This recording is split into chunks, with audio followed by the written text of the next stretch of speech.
গণিত আৰু নিমখ একেই চেনেলত আপোনাক স্বাগতম।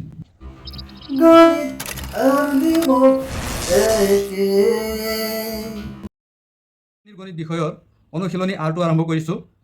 অনুশীলনী আৰটোত 1ৰ পৰা 10লৈকে 10টা প্ৰশ্ন দিয়া আছে। তাৰে 1 নম্বৰ প্ৰশ্নটো হ'ল তলৰ সংখ্যাকেইটাৰ বৰ্গ সংখ্যাৰ এককৰ স্থান কি হ'ব? 1 নম্বৰ 272, 2 নম্বৰ 79, 3 নম্বৰত আছে 400, 4 নম্বৰত আছে 2637। প্ৰথমতে আমি 1 নম্বৰটো সমাধান কৰি চাম। গতিকে 272 আছে। এই সংখ্যাটোক যদি আমি বৰ্গ কৰোঁ, এই সংখ্যাটোৰ বৰ্গ কৰিলে তাৰ এককৰ স্থানত কি হ'ব? যদি আমি স্কুৱেৰ কৰি দিওঁ তাৰ এককৰ স্থানত কি থাকিব? গতিকে এই সংখ্যাটোক আমি গোটেই সংখ্যাটোক বৰ্গ কৰিলে কি হ'ব? অলপ পূৰণ কৰি চাব লাগিব, নাইবা পূৰণ ফলটো অলপ ডাঙৰ হ'ব। সেইকাৰণে আমি গোটেই সংখ্যাটোক পূৰণ কৰাৰ দৰকাৰ নাই। আমি কি কৰিব লাগিব? মাত্ৰ এককৰ অংকটোক আমি স্কুৱেৰ কৰি চালেই যথেষ্ট হ'ব। এককৰ অংকটো যিহেতু ইয়াত 2 আছে, গতিকে ইয়াক স্কুৱেৰ কৰিলে কি হ'ব? 2 2 গুণ কি হ'ব? 4 হৈ যাব। 2 2 গুণ 4। গতিকে 1 নম্বৰৰ আনচাৰটো হ'ব কি?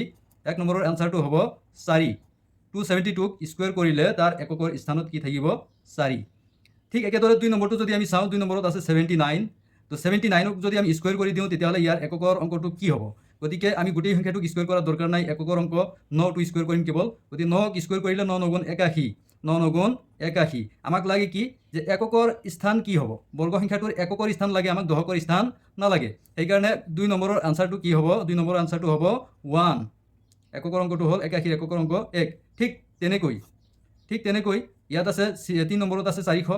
400ক স্কুৱেৰ কৰিলে এককৰ অংকটো কেৱল স্কুৱেৰ কৰিব লাগে। এককৰ অংকটো স্কুৱেৰ কৰিলে ইয়াত 0 আছে, 0ক স্কুৱেৰ কৰিলে কি হ'ব? 0। গতিকে 3 নম্বৰৰ আনচাৰটো হ'ব কি? 0। একেদৰে 4 নম্বৰৰ আনচাৰটো হ'ব, 4 নম্বৰত যিহেতু দিয়া আছে এককৰ অংকটো দিয়া আছে 7।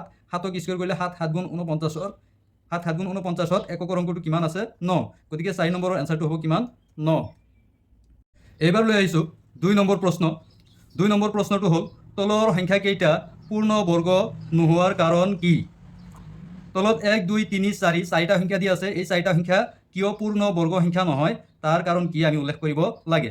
তো তাৰ আগতে কৈ লৈছোঁ, আমি জানো যে পূৰ্ণ বৰ্গ সংখ্যাবিলাকৰ এককৰ স্থানত কি কি অংক আছিল মনত আছেনে তোমালোকৰ?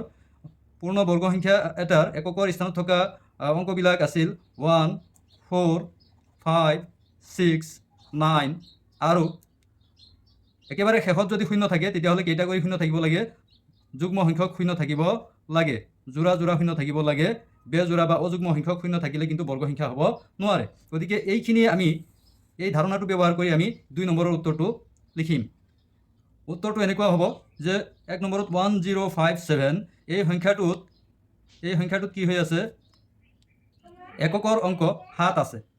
সেয়ে ই পূৰ্ণ বৰ্গ সংখ্যা নহয়, কাৰণ কোনো বৰ্গ সংখ্যাৰ এককৰ অংক 7 হ'ব নোৱাৰে। যেহেতু বৰ্গ সংখ্যাৰ এককৰ অংকবিলাক 1 4 5 6 9 নাইবা যুগ্ম সংখ্যক 0 হ'ব লাগে। ইয়াতে কিন্তু এই যিটো 7 আছে, 7টো কিন্তু এই লিষ্টটোত নাই। সেয়েহে 1057 এটা পূৰ্ণ বৰ্গ সংখ্যা নহয়। ঠিক একেদৰে 2 নম্বৰ আনচাৰটো হ'ব চেম। 7928 দিয়া আছে। এই সংখ্যাটোত 7928ত এককৰ অংক কি আছে? 8 আছে। এককৰ অংক মই আৰু লিখা নাই, ঠিক একেদৰে লিখিলে হ'ল। যেহেতু ইয়াতে এককৰ অংক 8 আছে আৰু কোনো পূৰ্ণ বৰ্গ সংখ্যাৰ এককৰ স্থানত 8 থাকিব নোৱাৰে, সেয়েহে ই পূৰ্ণ বৰ্গ সংখ্যা নহয়। 3 নম্বৰত আছে 222। এই 222ত এককৰ অংক কি আছে? 2 আছে। যেহেতু এককৰ অংক 2 আছে, সেয়ে ই পূৰ্ণ বৰ্গ সংখ্যা নহয়। 4 নম্বৰত আছে 640। 640ত শেষত 640 সংখ্যাটোৰ শেষত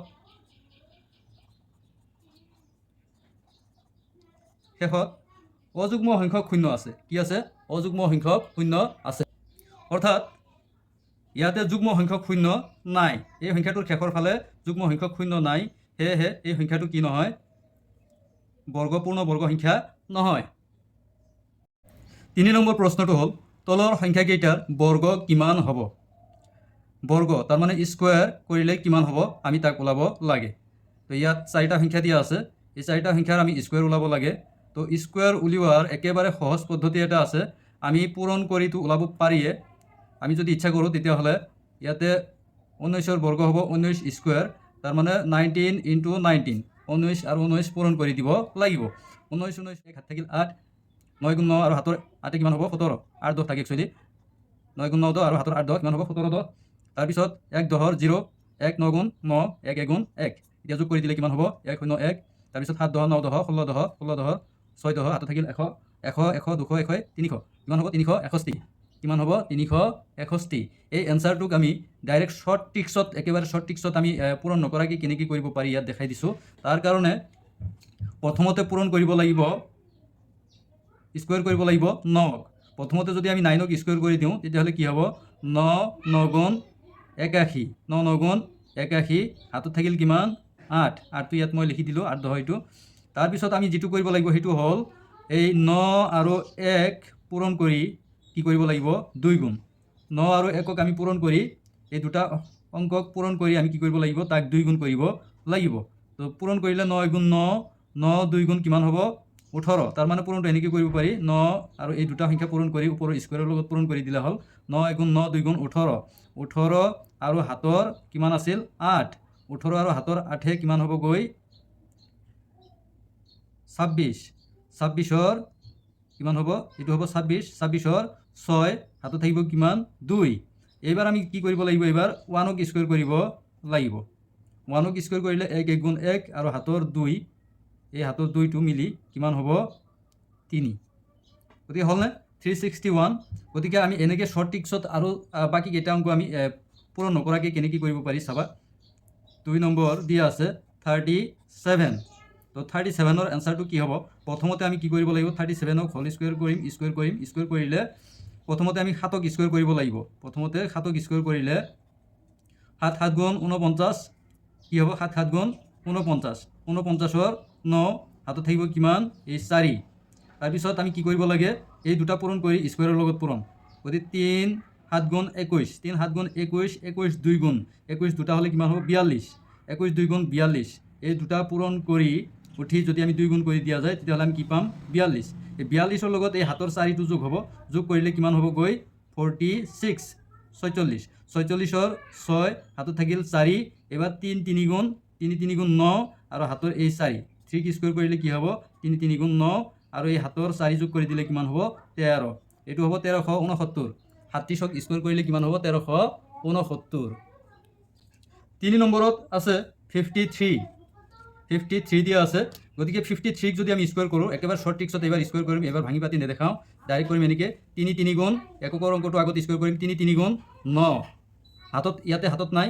এবাৰ আমি কি কৰিব লাগিব এই দুটা পূৰণ কৰি স্কুৱেৰৰ লগত পূৰণ 5 3 গুণ 15, 15 দুটা হ'লে কিমান হ'ব 30, 15 2 গুণ 30 আৰু হাতৰ যিহেতু নাই 30ৰ কি হ'ব 0, হাতত থাকিব কিমান 3। এবাৰ 5 5 গুণ 25, ইয়াক স্কুৱেৰ কৰিব লাগিব 5 5 গুণ 25 আৰু হাতৰ 3 কিমান হ'ব 28।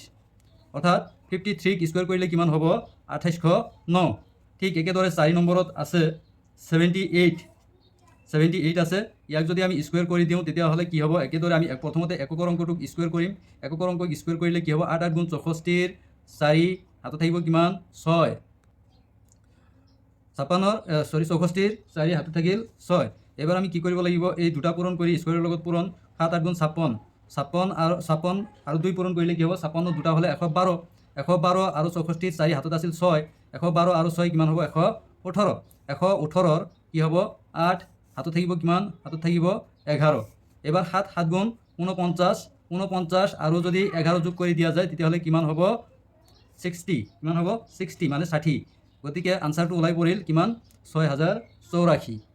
গতিকে আমি সহজ ট্ৰিক্সটোত অংকটো কৰিব পাৰি সহজতেই, বেছি সময় নালাগে। তাৰ কাৰণে অলপ ৰিভাইজ বা প্ৰেক্টিছ থাকিব লাগিব। তোমালোকে অলপ প্ৰেক্টিছ কৰি ল'বা, আহি যাব বস্তুটো। নাইবা যদি বৰ্গ সংখ্যা উলিওৱাৰ একেবাৰে শ্বৰ্ট ট্ৰিক্স লাগে তেতিয়াহ'লে পৰৱৰ্তী ভিডিঅ' এটা বনাম, সেই ভিডিঅ'টো তোমালোকে চাই ল'বা। অনুশীলনী আৰটোৰ 4 নম্বৰ প্ৰশ্নটো হ'ল মৌলিক উৎপাদক বিশ্লেষণ পদ্ধতিৰে বৰ্গমূল নিৰ্ণয় কৰা। 1 নম্বৰ 2 নম্বৰ 3 নম্বৰ 4 নম্বৰ 4টা সংখ্যা দিয়া আছে। এই সংখ্যাকেইটা আমি কি কৰিব লাগে বৰ্গমূল নিৰ্ণয় কৰিব লাগে। কি পদ্ধতিৰে মৌলিক উৎপাদক বিশ্লেষণ পদ্ধতিৰে বৰ্গমূল ওলাব লাগে। তাৰ আগতে আমি জানি ল'ব লাগিব মৌলিক সংখ্যা কি হয়। মৌলিক সংখ্যাৰ পৰিচয় পাবৰ কাৰণে মই ইয়াতে উৎপাদক বৃক্ষ আঁকিছোঁ। এনেকৈ উৎপাদক বৃক্ষবিলাক চালে গম পোৱা যাব। ইয়াতে 1 নম্বৰ উৎপাদক বৃক্ষটো আছে 1 সংখ্যাটোক আমি পূৰণত ভাঙিলে 1 1 গুণ 1 একবাৰে ভাঙিব পাৰি। এনেকৈ দুটা উৎপাদক ছেম হয়, একে হয়। ইয়াত এটা মাত্ৰ উৎপাদক আছে। এই 2 সংখ্যাটোক আমি যদি পূৰণত ভাঙি দিওঁ 1 2 গুণ 2 এনেকৈ ভাঙিব পাৰি, আৰু ভাঙিব নোৱাৰি ইয়াক। গতিকে ইয়াত দুটা উৎপাদক আছে। ঠিক একেদৰে 3 সংখ্যাটোক আমি 1 পূৰণ 3 1 3 গুণ 3 একবাৰ ভাঙিব পাৰি এনেকৈ। গতিকে ইয়াতো দুটা উৎপাদক থাকিব। 4 সংখ্যাটোক আমি এনেকৈ উৎপাদক ভাঙিছোঁ 1 পূৰণ 4 1 4 গুণ 4, আকৌ 4 ভাঙিব পাৰি 2 2 গুণ 4। গতিকে 4ৰ উৎপাদক কেইটা হ'ল 1 2 আৰু 4, 1 2 আৰু 4, তাৰ মানে ইয়াত আছে 3টা। ঠিক একেদৰে 5ত উৎপাদক আছে 2টা, 6ত উৎপাদক আছে 1 2 3 আৰু 6 নিজেই। গতিকে 4টা টোটেল উৎপাদক ইয়াত আছে 4টা, ইয়াত আছে 2টা আৰু ইয়াত আছে 1 2 তিনি চাৰি, ইয়াতো আছে চাৰিটামান আৰু ইয়াত আছে দুটা। গতিকে ইয়াতে যিকেইটা সংখ্যাৰ উৎপাদক মাত্ৰ দুটা, সেইকেইটা সংখ্যাক কি বুলি কোৱা হয়? মৌলিক উৎপাদক বুলি কোৱা হয়। যিকেইটা সংখ্যাৰ উৎপাদক, যিটো সংখ্যাৰ উৎপাদক মাত্ৰ দুটা, এটা হ'ল 1 আৰু এটা হ'ল সংখ্যাটো নিজেই। এতিয়া ধৰা হ'ল 2, সংখ্যাটোৰ উৎপাদক মাত্ৰ দুটা, এটা হ'ল 1 আৰু এটা হ'ল 2 নিজেই। কিন্তু 1ৰ উৎপাদক মাত্ৰ এটা, কাৰণ দুয়োফালে একে আছে, চেম আছে, গতিকে 1ৰ উৎপাদক মাত্ৰ এটা। 3ৰ উৎপাদক দুটা, এটা হ'ল 1 আৰু এটা হ'ল 3 নিজেই। গতিকে কিছুমান আমাৰ সংখ্যা, স্বাভাৱিক সংখ্যাবিলাকৰ ভিতৰত এনে কিছুমান সংখ্যা আছে যিবিলাকৰ উৎপাদক মাত্ৰ দুটা, সেইবিলাক সংখ্যা কোৱা হয় মৌলিক সংখ্যা। গতিকে মৌলিক সংখ্যাবিলাক হ'ব, আটাইতকৈ সৰু মৌলিক সংখ্যাটো কি ওলাব তেতিয়াহ'লে? প্ৰথমটো দুটা উৎপাদক থকা, এইটো হ'ল 2, 1টো মৌলিক নহয়। তাৰপিছৰ মৌলিক সংখ্যাটো হ'ব 3, দুটা উৎপাদক থকা। 4টো মৌলিক নহয়, 3টা উৎপাদক আছে। 5টো মৌলিক হয়, কাৰণ দুটা উৎপাদক আছে। ঠিক একেদৰে 6 মৌলিক নহয়, কাৰণ 4টা উৎপাদক আছে, এইটো কেঞ্চেল। 7টো মৌলিক হয়, মাত্ৰ দুটা উৎপাদক যিহেতু আছে। ঠিক একেদৰে 8 মৌলিক নহয়, কিন্তু 11টো কি হয়? মৌলিক হয়। ঠিক তেনেদৰে যদি আমি ওলাই চাওঁ তেতিয়াহ'লে ইয়াৰ পিছত 13টো মৌলিক সংখ্যা হ'ব, 17 মৌলিক সংখ্যা হ'ব, 23 মৌলিক সংখ্যা হ'ব, ডট আমি এনেকৈ বহুত অসংখ্য মৌলিক সংখ্যা আমি ওলাব পাৰিম। এতিয়া মৌলিক উৎপাদক বিশ্লেষণ পদ্ধতি মানে হ'ল এই মৌলিক সংখ্যা দি আমি শ্ৰুতি নিয়মত আমি হৰণ কৰি উৎপাদকবিলাক ওলাই আমি কি কৰিব লাগে? তাৰ বৰ্গমূল নিৰ্ণয় কৰিব লাগে। তো প্ৰথমতে আৰম্ভ কৰিছোঁ 1 নম্বৰ প্ৰশ্নটো। এইটো হ'ল কি দিয়া আছে? 1764।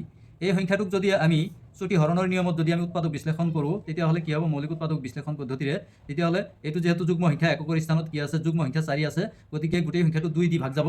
2 দি ভাগ কৰিলে 1ৰ পৰা 2 ভাগ কৰিব নোৱাৰি, নাইবা 1ৰ পৰা 2 টানিব নোৱাৰি। 1 2 7 17, 17ৰ পৰা 2 টানিব পাৰি কেইবাৰ? 8 বাৰ। 17ৰ পৰা 2 8 বাৰ টানিলে 2 8 গুণ 16 আহি যাব, থাকিব কিমান? 1। এই 1 10 6 কিমান হ'ব? 16। গতিকে 16ৰ পৰা আকৌ 2 কেইবাৰ টানিব পাৰি? 8 বাৰ। আকৌ ইয়াত হাতত আৰু নাথাকে, গতিকে 4 থাকিব। 4ৰ পৰা 2 টানিব পাৰি কেইবাৰ? 2 বাৰ। ঠিক একেদৰে আকৌ যুগ্ম সংখ্যা ওলাইছে, এককৰ স্থানত 2, গতিকে আকৌ 2 দি হৰণ যাব। 2 দি হৰণ কৰিলে 8ৰ পৰা টানিব পাৰি 4 বাৰ, এই 8ৰ পৰা 4 বাৰ, এই 2ৰ পৰা 1 বাৰ। ঠিক একেদৰে এইবাৰ এককৰ স্থানত কিন্তু যুগ্ম সংখ্যা ওলোৱা নাই, গতিকে এইবাৰ আৰু 2 দি হৰণ কৰিব নোৱাৰি। এইবাৰ আমি হৰণ কৰিব লাগিব, চাব যে 4 4 8 আৰু 1 9। গোটেই অংক কেইটা যোগ কৰিলে যদি 3 দি ভাগ যায় তেতিয়াহ'লে গোটেই সংখ্যাটো 3 দি ভাগ যাব। গতিকে যিহেতু 9 4 4 8 1 9 9 3 দি ভাগ কৰিব পাৰি, গতিকে আমি গোটেই সংখ্যাটোকো 3 দি ভাগ কৰিব পাৰি। 3 দি ভাগ কৰিলে কি হ'ব? 4 পৰা 3 টানিব পাৰি 1 বাৰ, হাতত থাকিব 1 1 2 4 14, 14ৰ পৰা 3 টানিব পাৰি 3 4 গুণ 12, 4 বাৰ, থাকিব 2, গতিকে 2 1 21, 21ৰ পৰা 3 টানিব পাৰি কেইবাৰ? 7 বাৰ।